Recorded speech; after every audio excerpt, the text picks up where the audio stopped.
Всем привет, дорогие друзья! Вы на канале LifeUp. Поехали! Оп. Сегодня будем менять маслосъемные колпачки на Nissan Primera P12, двигатель 1.6. Параллельно замерим зазоры в приводе клапанов. Также произведу некоторое техническое обслуживание, замена изношенных деталей. Обязательно смотри видео до конца. Возможно, оно поможет тебе при самостоятельной замене колпачков. И удели совсем немного своего времени, чтобы поставить лайк и подписаться на канал.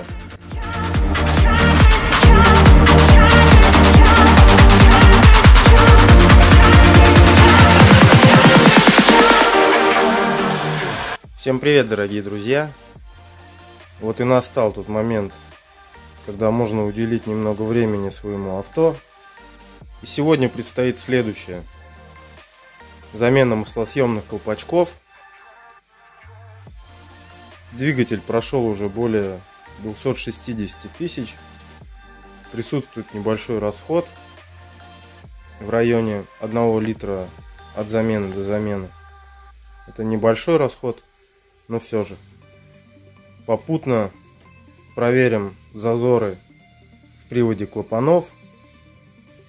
Также заменим прокладку крышки клапанов, сальники свечных колодцев.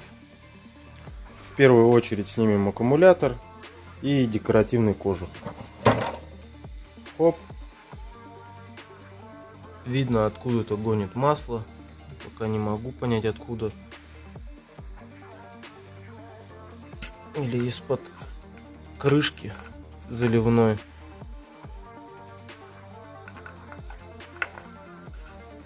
Или из-под сальника, или из-под какого-то болта. Не знаю, разберемся по пути. Зазоры будем измерять на холодном двигателе. Холодный двигатель — это примерно температура плюс 20 градусов. Так, аккумулятор снял. Теперь снимаем все фишечки с катушек зажигания. Вынимаем катушки. Убираем фишки со всех датчиков, с форсунок, чтобы нам убрать всю косу, дабы она нам не мешалась.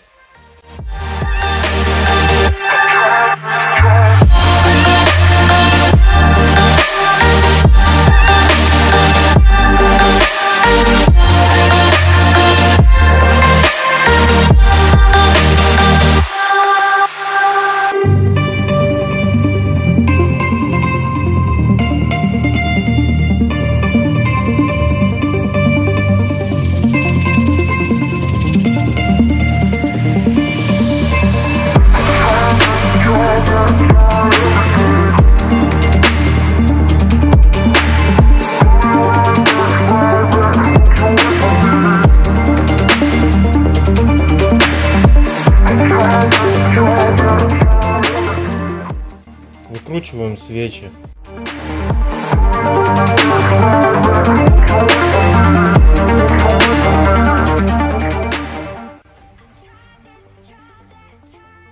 Свеча в масле. Дальше откручиваем все болты.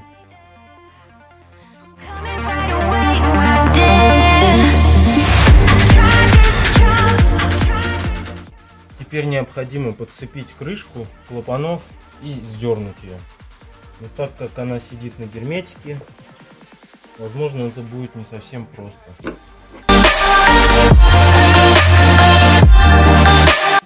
Нет, поддалась совсем легко.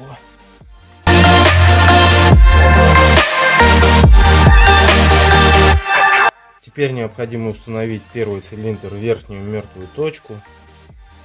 Для этого будем вращать шкив коленчатого вала и совмещать метки по часовой стрелке.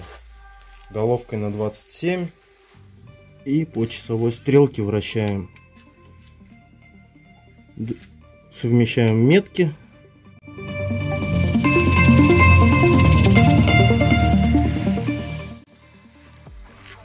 Установили первый поршень в верхнее мертвое положение. Об этом свидетельствуют вот эти две метки на цепи и на звездочке. И также на впускном распредвалу, на цепи и на звездочке. На самом шкифе метку я не нашел, может быть ее там и нету, поэтому с помощью отвертки проверил верхнее положение. В самом верхнем положении отвертка на некоторое время замирает, то есть не двигается ни вверх, ни вниз. Двигатель у нас холодный, и в этом положении мы замеряем зазоры на первом и втором цилиндре, а также на выпускном распредвалу на первом и третьем цилиндре. Сразу же накидайте себе что-то подобное, чтобы вам не запутаться, и потом легко производить расчеты. На впускном распредвалу на холодном двигателе должны быть следующие показатели: от 0,25 до 0,33 мм. Это на холодном двигателе. На горячем там другие показания. И на выпускном распредвалу от 0,32 до 0,40 на холодном двигателе. Замеры буду производить двумя разными щупами с шагом 0,05 и более точный с шагом 1/100.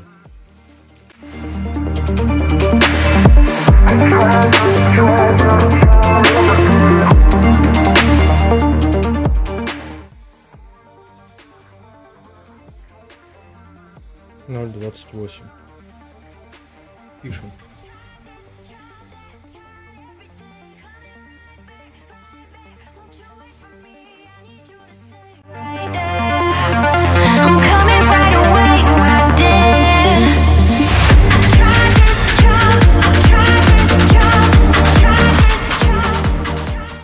Так, на этих клапанах все зазоры замерил, проверил на 2 раза, внес корректировки. Теперь, чтобы проверить зазоры в остальных клапанах, необходимо провернуть коленчатый вал на 360 градусов и установить 4-й поршень в верхнее мертвое положение.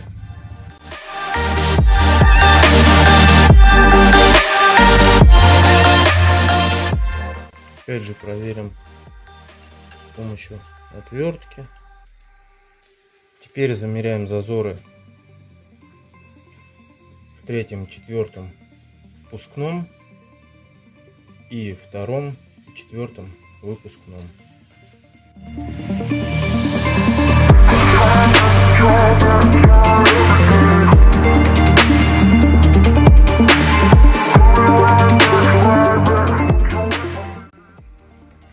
Таким образом замерили все зазоры. У нас все в допуске. 3-й клапан на впуске уже подходит. У нас максимальный показатель 0,33. Так что в будущем его надо будет заменить. Также 2-й, 4-й, 5-й и 6-й также подходят уже к износу. Менять гидрокомпенсаторы нужно только на новые. Ни в коем случае нельзя менять их местами. Новые компенсаторы продаются различных размеров с шагом 0,02. Покупаем новые и устанавливаем. Ну а мы движемся дальше. Меняем маслосъемные колпачки. Для этого нужно снять оба распредвала. В первую очередь открутим переднюю крышку.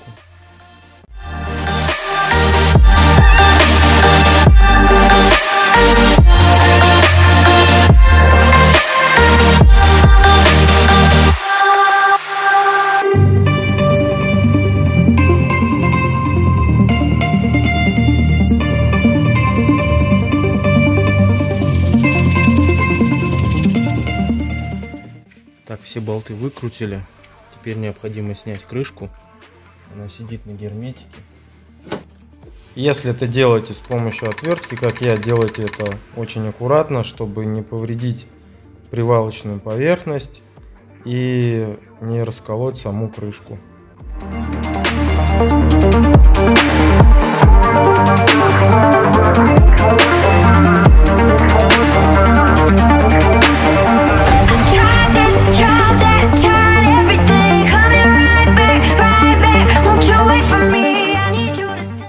Так, сейчас временно уберу телефон, так как мне тут не совсем удобно. Фиксируем звездочку от проворачивания, ставив проволочку вот в это отверстие. Нажимаем на башмак цепи натяжителя и фиксируем его, ставив проволочку вот в это отверстие. Сейчас все сделаю, затем продолжим. Так, все зафиксировали, натяжитель сняли. Вот он, натяжитель зафиксированный. Фиксируется очень тяжело. Я его снял без фиксации и зафиксировал уже на месте. Теперь необходимо открутить муфту и звездочку распределительных валов. Так, приступим к снятию звездочек и муфты. Для этого понадобится ключ на 22 и головка на 14 с длинным воротком.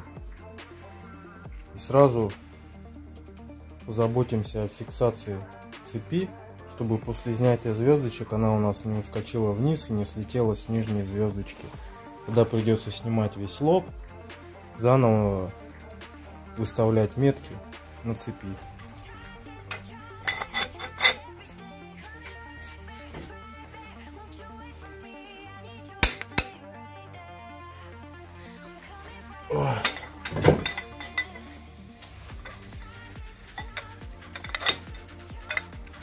Момент затяжки очень высокий,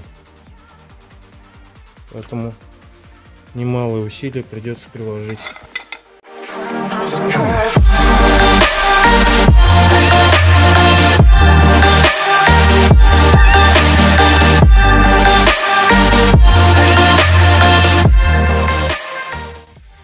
А теперь нужно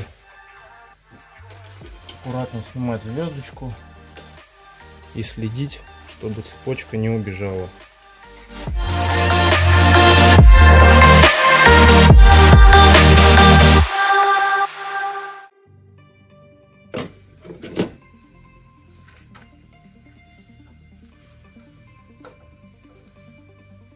Придерживаем цепочку, снимаем муфту. Муфту пока в сторону уберем. Нам сейчас нужно зафиксировать цепочку.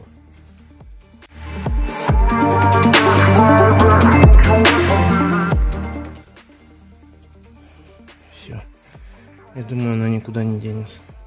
Все то же самое повторяем и со звездочкой. Головка на 17, ключ.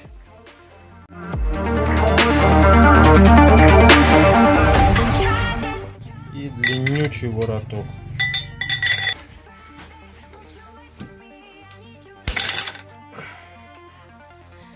Есть.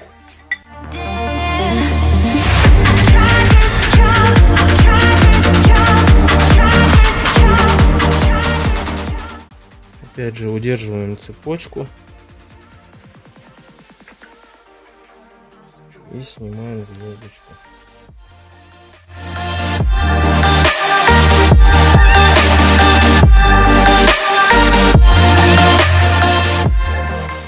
Ну, теперь откручиваем распредвалы.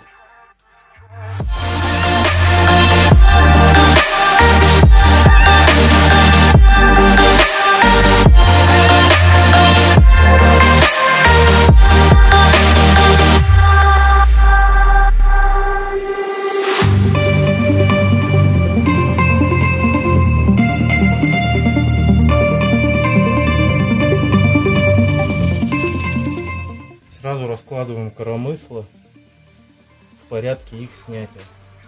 Ни в коем случае их нельзя менять местами, переворачивать наоборот. Устанавливаем их так, как и снимали.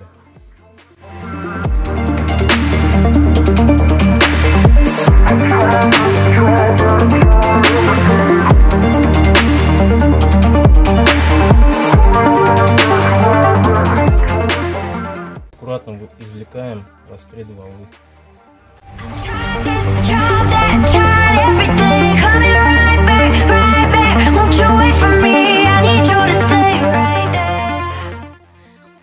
Вот наши гидрокомпенсаторы.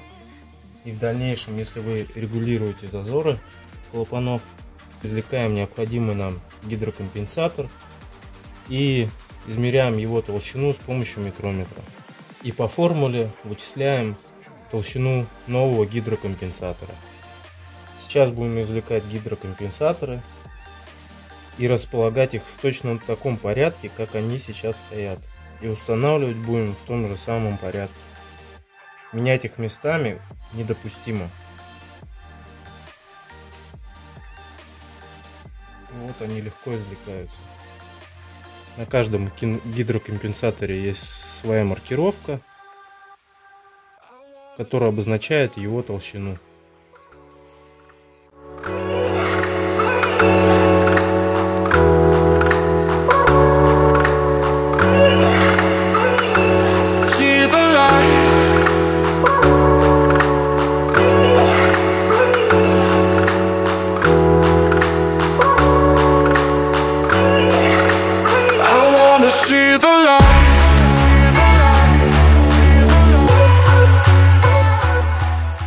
Значит, после проверки зазора клапанов и снятия у нас 4-й цилиндр остался в верхнем мертвом положении, также и 1-й цилиндр. Соответственно, в этих двух цилиндрах сейчас мы сможем заменить маслосъемные колпачки. Эти два цилиндра ни в коем случае сейчас трогать нельзя, так как если вы рассухарите клапан, он просто провалится внутрь. И ремонт обойдется вам в круглую сумму, и на это потратится немало времени. Так, начнем рассухаривать клапана. Для рассухаривания буду использовать вот такую самодельную приблуду и кронштейн. Также необходимо нам будет магнит для извлечения сухарей.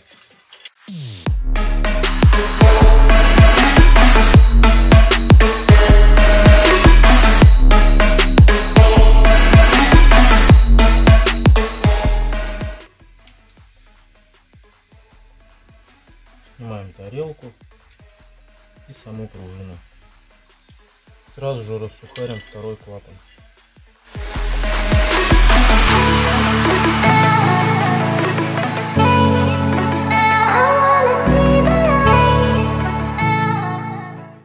Теперь необходимо извлечь колпачки. Сейчас на примере одного клапана покажу, как же меняется маслосъемный колпачок. Устанавливаем наше приспособление.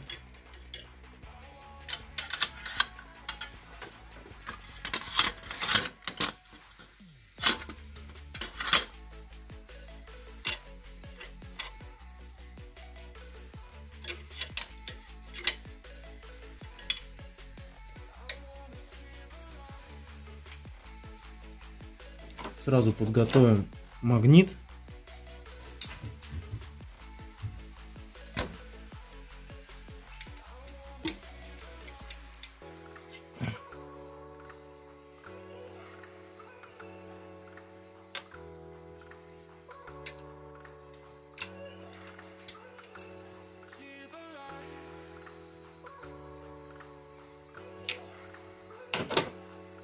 Все, клапан рассухарен.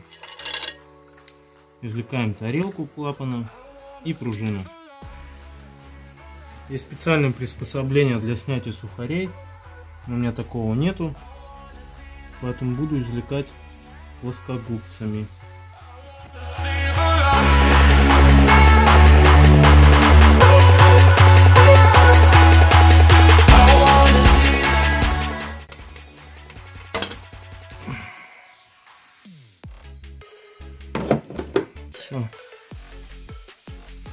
Пока покоцанный маслосъемник сняли. Очищаем посадочное место колпачка от старого шлама отверточкой, ватной палкой, тряпкой, чем угодно. Берем новый маслосъемник, окунаем в масло и устанавливаем.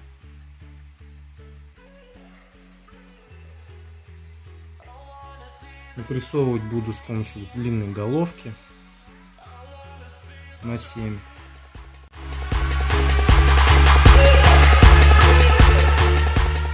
Убедимся, что маслосъемник сидит на своем месте, измерим высоту с помощью штангенциркуля. У меня она равнялась 17 мм. Возвращаем на место пружину и тарелку.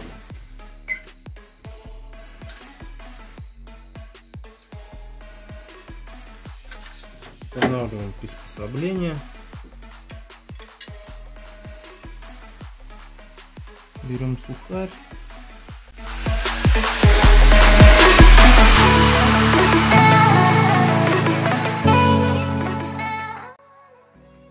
Один.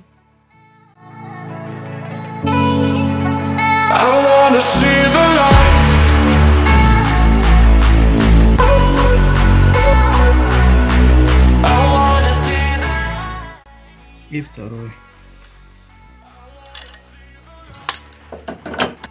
Так, все очищено, все постели очистил, гидрокомпенсаторы тоже чистые, крышку очистил, посадочное место также. Теперь перед установкой распредвалов надо вернуть цепь ГРМ в первоначальное состояние, которое у нас было до этого, так как я там установил метки, чтобы их не потерять. Вообще тема выставления меток — это отдельный разговор, и более подробно я ее коснусь при замене цепи ГРМ, которая предстоит в ближайшем будущем. Теперь устанавливаем гидрокомпенсаторы и перед установкой смазываем их чистым свежим моторным маслом.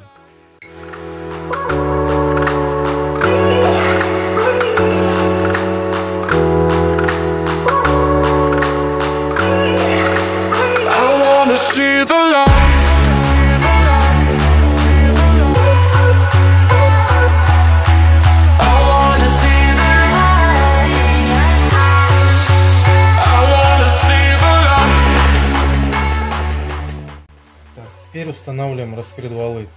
Также перед установкой очищаем их от грязи и старого масла. Смазываем постели новым свежим маслом.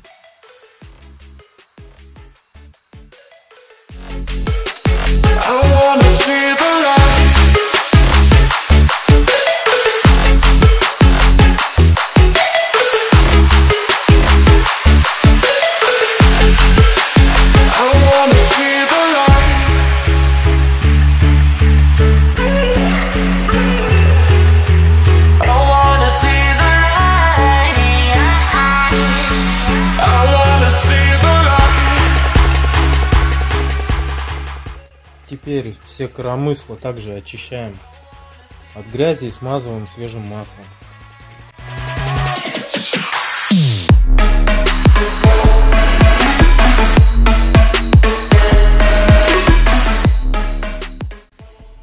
Сразу устанавливаем все болты. Затяжку начинаем с вот этого коромысла. Сперва закручиваем первый, второй, третий, четвертый болт. Момент затяжки примерно 2 нанометра.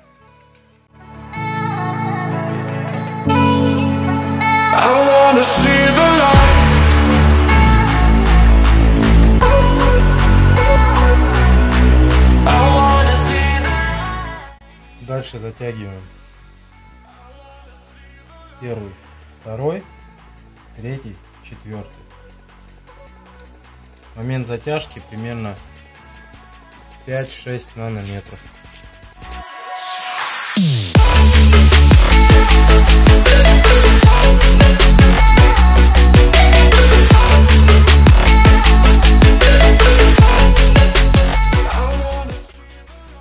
следующие: первый, второй, третий, четвертый.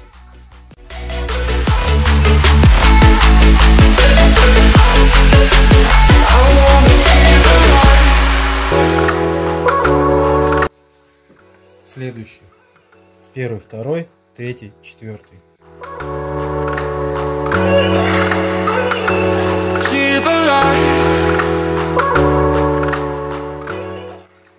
И последний: первый, второй, третий, четвертый.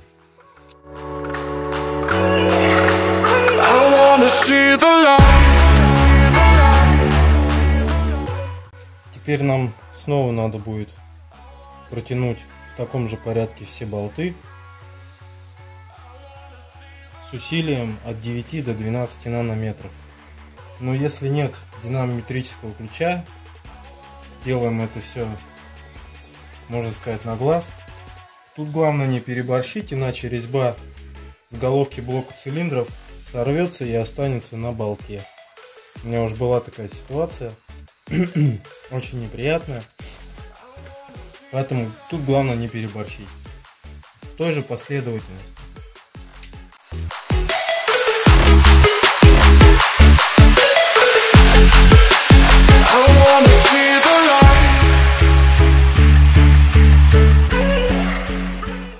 И на верочку еще немного.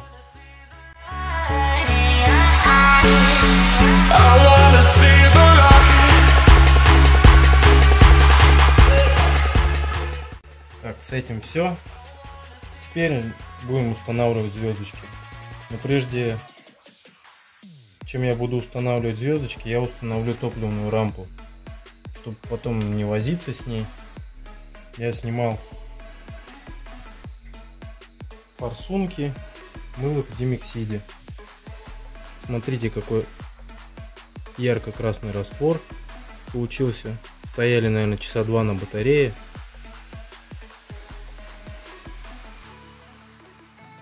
И смотрите, что произошло с резинками. Они разбухли. И те все отзывы, которые говорят о том, что Димексид никак не влияет на резинки, вот смотрите, что он делает с резиной. Она разбухает. Изначально они были одинакового размера, что верхняя, что нижняя. Сейчас установлю топливную рампу, потом продолжим устанавливать звездочки. Вот посмотрите, резинки после Димексида. Вот резинки без применения Димексида. Я думаю, разница очевидна.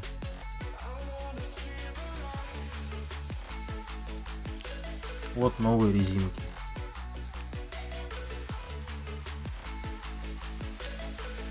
Так что длительное применение на резину сказывается на ее свойствах и состоянии. Ну и вот какой раствор. Это, конечно, плюс, что без применения какой-либо силы просто поставил, и они чистые.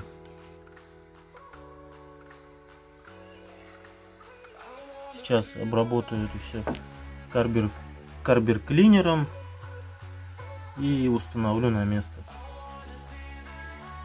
Все, самое время устанавливать звездочки.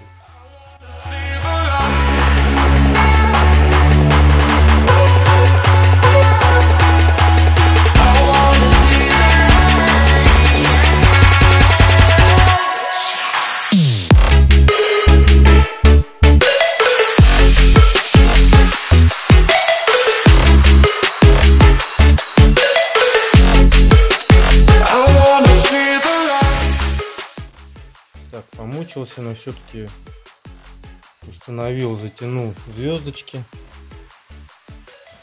Затягиваем очень сильно. По-хорошему нужно использовать удлинитель для воротка. Метки я выставил. Все как было до. Я делал по своим меткам. Теперь наносим герметик на крышку и прикручиваем.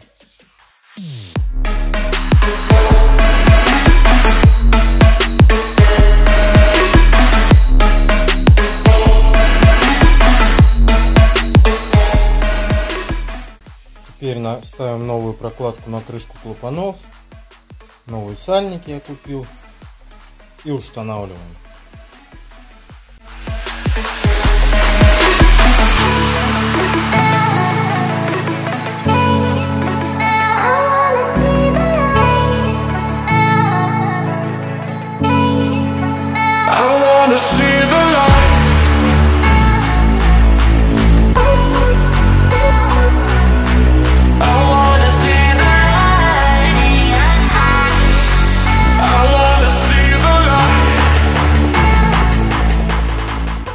Подсоединяем все трубки к крышке клапанов, закручиваем свечи, устанавливаем катушки зажигания и подключаем все разъемы крышки клапанов.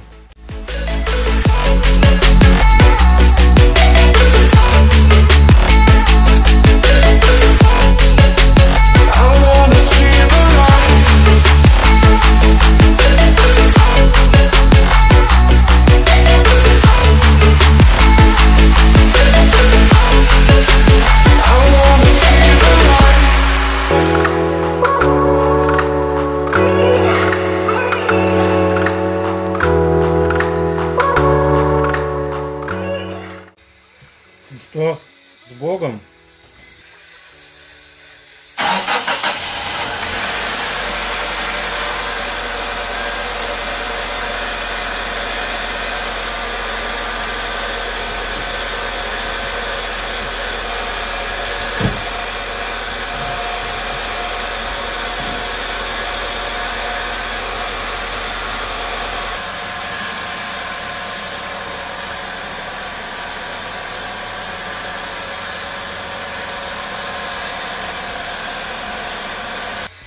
Давайте попробуем еще раз завести.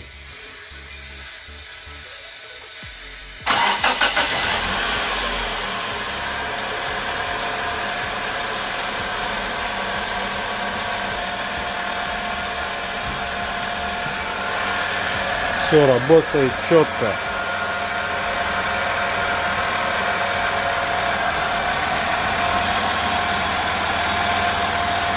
Еще покатаюсь, посмотрю на течь.